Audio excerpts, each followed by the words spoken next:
Welcome to my channel healthy cooking with Manjari. ఇవాళ నేను మా అమ్మగారి వైపు అనమాట. ఇది ములక్కాళ్ళు ఉడికించి పెట్టుకోవాలి. ఆ తర్వాత ఏంటంటే నువ్వు పప్పు, మనం చాలా తక్కువగా ఉట్టి నువ్వు పప్పు పొడి ఒకటి చేస్తాము. ఇదేంటంటే నువ్వు పప్పుతోటి బేస్ అనమాట. ఇది గ్రేవీ వచ్చేసి నువ్వు పప్పుతోటి.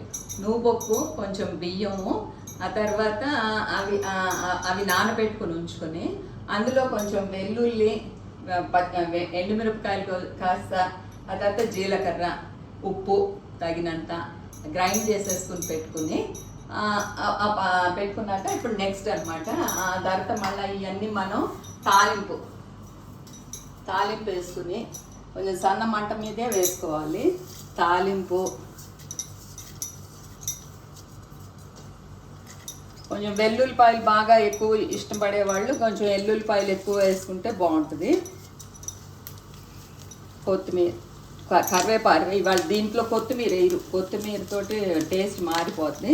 ఇంతవరకు వేసుకుని కొంచెం ఇంగువ అయితే వేసుకోవాలన్నమాట. ఇంగువ వేసుకుని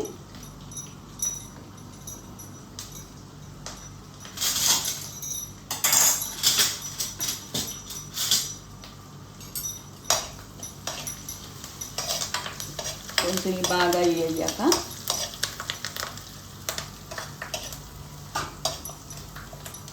ఈ గ్రైండ్ చేసిన మిశ్రమాన్ని వేసుకోవాలి.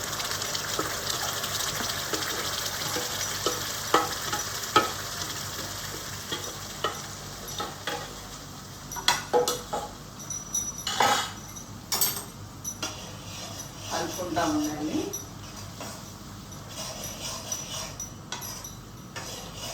కొంతమంది ఏమో ఎక్కువ, మేము కొంచెం ఏపు ఎక్కువే రాణిస్తాము. కొంతమంది ఏపు ఎక్కువ లేకుండా కూడా తీసేస్తారు. అది వాళ్ళ ఇష్టం. ఇప్పుడు ఏంటంటే ఇది కొంచెం అయ్యాక ఇది వేసుకుంటే ఇప్పుడు ఏంటంటే లోపలికి వెళ్తుంది అనమాట. కాకపోతే కొంచెం జాగ్రత్తగా అది ఇవ్వకుండా కలుపుకుంటూ ఉండాలి.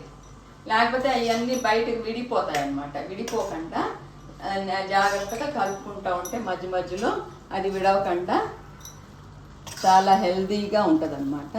Very easy recipe. అందరూ వెజిటేరియన్స్కి అసలు ప్రోటీన్ ఎక్కువ ఉండదు. ఈ ప్రోటీన్ మాత్రం చాలా పుష్కలంగా ఉంటుంది. నేను ఎప్పుడైనా కానీ ఎంత ముందర నాన్ స్టిక్ వాడాను. ఆ తర్వాత కొన్నాళ్ళు ఏం చేశానంటే అసలు మొత్తం వంట అంతా కూడా ఇనప మూకుడులోనే చేయడం మొదలు పెట్టాను. అప్పుడు ఏమైంది, నా హెచ్బి చాలా పెరిగింది. ప్రెగ్నెన్సీ టైంలో కూడా 8.5 ఉండేది.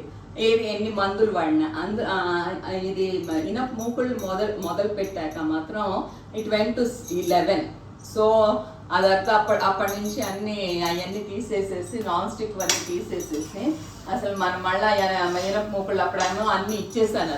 మినప మూకుళ్ళు మళ్ళీ తెప్పించుకుని మళ్ళీ మొదలు పెట్టాను. సో ఇదండి. ఇదేంటంటే ఇంకా బాగా దగ్గర పడ్డాక అప్పుడు తీసుకుని వాడుకుంటే తింటే చాలా ఎమ్మీగా ఉంటుంది. మా పిల్లలకి అందరికీ కూడా ఇష్టము. అది మాట్లాడితే ఫోన్ చేసి ఎలా మమ్మీ చెప్పు అని అంటాను. సరే వాళ్ళకి కూడా పనికి వస్తుంది కదా అని చెప్పేసి నేను వీడియో తీశాను అనమాట. సో ఇదంతా మా అక్క చెల్లెళ్ళకి వాళ్ళందరికీ కూడా చాలా ఇష్టమైన కూర. ఎందుకంటే it is very very protein ఎక్కువ ఉన్న కూర ఇదే మాకు. అందుకని చెప్పేసి ఇది వాడతాం అనమాట. మీరందరూ